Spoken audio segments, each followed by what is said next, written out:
जय माता दी मित्रों, हमारे YouTube चैनल में आपका हार्दिक स्वागत है।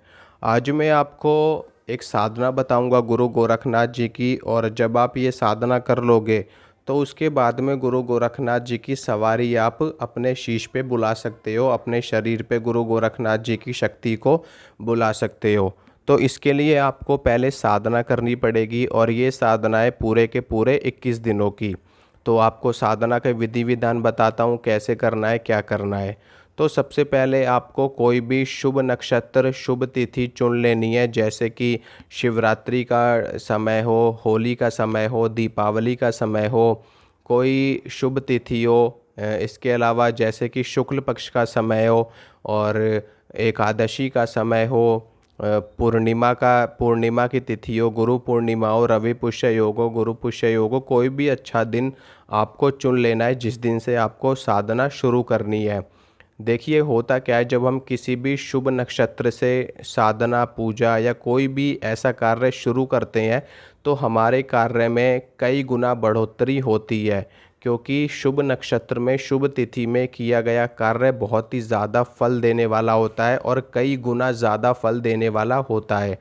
इसीलिए कोई भी साधना शुरू करो तो बहुत ही अच्छे मुहूर्त में, अच्छे समय में आपको शुरू करनी चाहिए, ताकि उसका पूरा का पूरा फल आपको प्राप्त हो सके।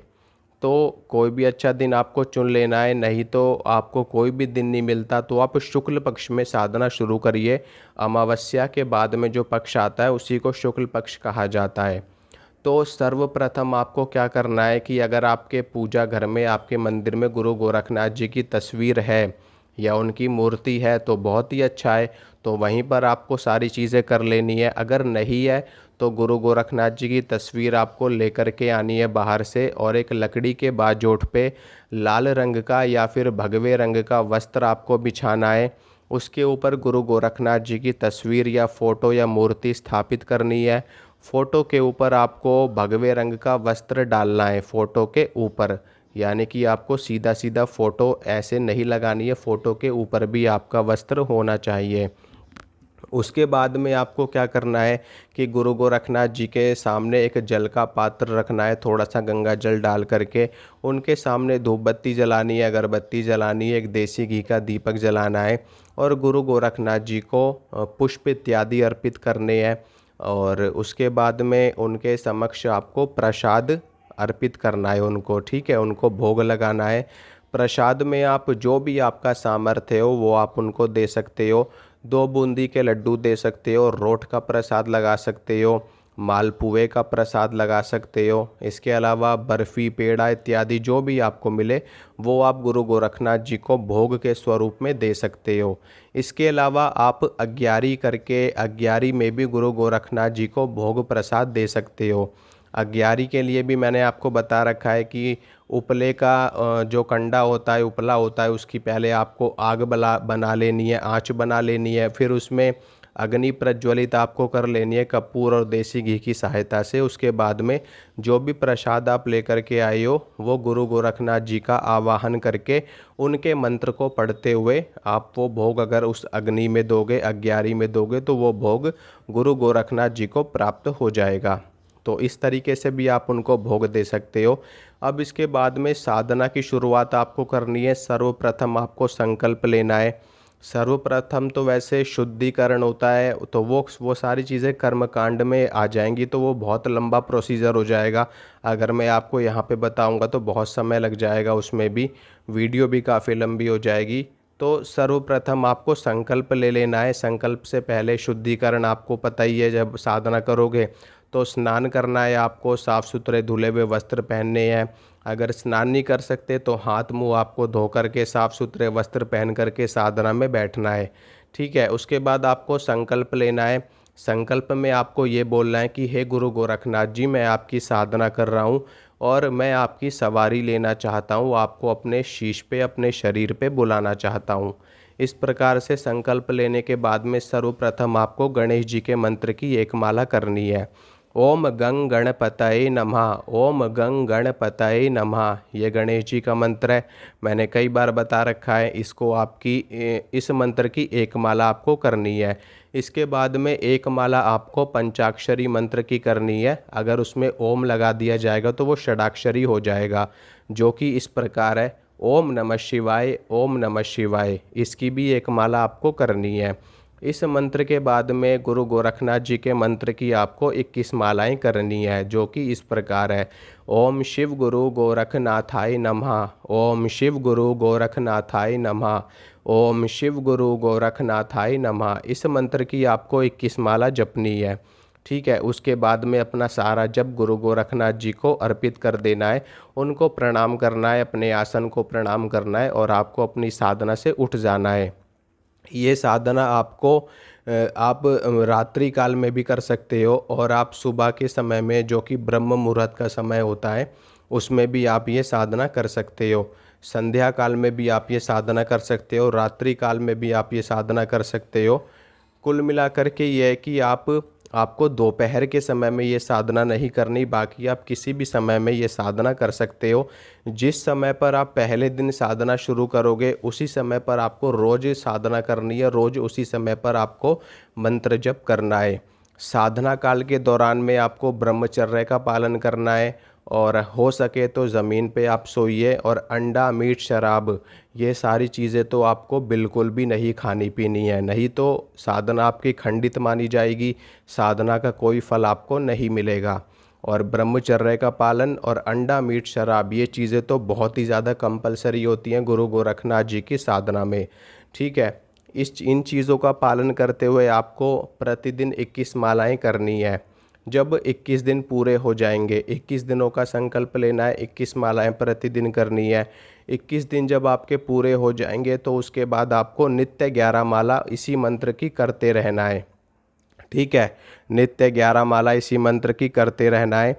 और जब आप 11 माला करोगे, 11 माला करने के बाद में जब आपके 21 दिन पूरे हो जाएंगे और प्रतिदिन इसी तरह गुरु गोरखनाथ जी को भोग प्रसाद आपको देना है, प्रतिदिन जल का पात्र उनके सामने रखना है, प्रतिदिन उनके सामने दीपक जला कर के मंत्र का जाप करना है और प्रतिदिन इसी तरीके से सारी क्रियाएं आपको करनी है। ये साधना काल के दौरान की बात है। जब आपके 21 दिन पूरे हो जाएंगे तो उसके बाद में आपको रोज़ 11 मालाएं गुरु गोरखनाथ जी की मंत्र की करनी है। रुद्राक्ष की माला से, साधना भी रुद्राक्ष की माला से ही की जाएगी। गुरु गोरखनाथ जी की 11 मालाएं प्रतिदिन करनी है और जब आप मंत्र का जाप कर लोगे तो उसके बाद में आपको गुरु गोरखनाथ जी का आवाहन करना है अपने शरीर के ऊपर, अपने शीश के ऊपर। शुरुआत में गुरु गोरखनाथ जी की सवारी नहीं आएगी, लेकिन आपको थोड़ा थोड़ा महसूस होने लगेगा जैसे कोई शक्ति आपके शरीर में प्रवेश कर रही है। शक्ति जब शुरुआत में प्रवेश करती है शरीर के अंदर तो थोड़ा सा हमको शरीर में कष्ट भी महसूस होता है, थोड़ा सा पीड़ा भी होती है, हाथ पैरों में दर्द भी होता है, सर में दर्द होता है, कंधों में दर्द होता है। तो आपको बिल्कुल भी घबराना नहीं है। शुरुआत में जब शक्ति की सवारी आने लगती है तब उस वक्त में हमारे चक्र खुलने लगते हैं और शक्ति का जो भार होता है वो हमारा शरीर सहन नहीं कर पाता, इसी वजह से शरीर में पीड़ा होती है। लेकिन धीरे धीरे ये सारी चीज़ें बंद हो जाएंगी, शरीर पूरी तरह से स्वस्थ हो जाता है। तो आपको गुरु गोरखनाथ जी का आवाहन करना है, प्रतिदिन अपने शरीर पे बुलाना है। ऐसा कंपलसरी भी नहीं है कि आप प्रतिदिन उनको अपने शरीर पे बुलाओ। आप उनको 2 दिन बाद बुला सकते हो, आप उनको 3 दिन बाद बुला सकते हो, आप उनको हफ्ते में 1 दिन बुला सकते हो, उनको 2 हफ्ते में 1 दिन बुला सकते हो, या जब भी आपको आवश्यकता हो, जब भी आपको गुरु गोरखनाथ जी से बात करनी हो तब आप उनको अपने शरीर पे बुला सकते हो। आपकी इच्छा है, आप उनको हुक्के का भोग लगा सकते हो या फिर उनको सिगरेट इत्यादि का भी भोग लगा सकते हो। ये आपकी अपनी इच्छा है कि आप गुरु गोरखनाथ जी को किस भोग पर चलाना चाहते हो। अगर आप उनको सिगरेट दोगे तो वो सिगरेट भी स्वीकार कर लेंगे, फिर जब भी उनकी सवारी आपके शरीर पे आएगी तो आपको सिगरेट उनको देनी पड़ेगी। ठीक है, लेकिन ऐसा कोई कंपलसरी नहीं है। आप उनको सीधा सीधा फल फूल, मिठाई, बर्फ़ी, लड्डू इनके ऊपर बुलाइए और उनका कोई भी एक दिन आपको निश्चित कर लेना है भोग प्रसाद का। जैसे कि हफ्ते में सोमवार के दिन आप उनको भोग प्रसाद दे सकते हो, उसी प्रकार से 11 पे आप उनको भोग प्रसाद 11 पे भी दे सकते हो। अग्यारी में भी अग्यारी के लिए भी आपको उपले की या कंडे की अग्नि बना लेनी है। उसमें देसी घी और कपूर की सहायता से अग्नि प्रज्वलित कर लेनी है और उसमें आपको गुरु गोरखनाथ जी का आवाहन करके उनके मंत्र का जाप करते हुए आपको भोग प्रसाद उसमें डाल देना है, तो वो भोग गुरु गोरखनाथ जी को प्राप्त हो जाएगा। तो इसी प्रकार से उनको भोग प्रसाद आपको देना है और उनको बीच बीच में आपको अपने शरीर पे बुलाते रहना है ताकि उनकी शक्ति पूर्ण रूप से आपके शरीर पे आने लगे। जब उनकी शक्ति आएगी तो आप उनसे बातचीत कर सकते हो और अपने घर परिवार का हाल पूछ सकते हो। तो ये है उनकी सवारी प्राप्त करने की विधि। तो इसी तरीके से उनकी सवारी आपको बुलाना है। अगर आपको कोई उनसे कार्य करवाना है तो उनको वो कार्य बोलना है आपको, और जब वो कार्य कर दें तो उसके बाद में उनका भोग प्रसाद इसी प्रकार से अग्यारी करके आप उनको दे सकते हो, नहीं तो आप सीधा सीधा उनको भोग लगा सकते हो। तो ये थी गुरु गोरखनाथ जी की सवारी प्राप्त करने की पूरी विधि। और मंत्र की आपको नियमित रूप से 11 माला करते रहना ताकि उनकी शक्तियाँ लगातार बनी रहें, आपके ऊपर उनकी कृपा बनी रहे। ठीक है, तो ये थी थोड़ी सी जानकारी जो मैंने आपको दी। अगर आपको अच्छी लगी है, पसंद आई है, तो आप वीडियो को लाइक कीजिए और चैनल को सब्सक्राइब कीजिए और वीडियो को ज़्यादा से ज़्यादा शेयर कीजिए ताकि मैं जो भी वीडियो डालूं उसकी नोटिफिकेशन भी आपको मिलती रहे। चलता हूं दोस्तों, मिलूंगा आपसे अगली वीडियो में। जय माता दी।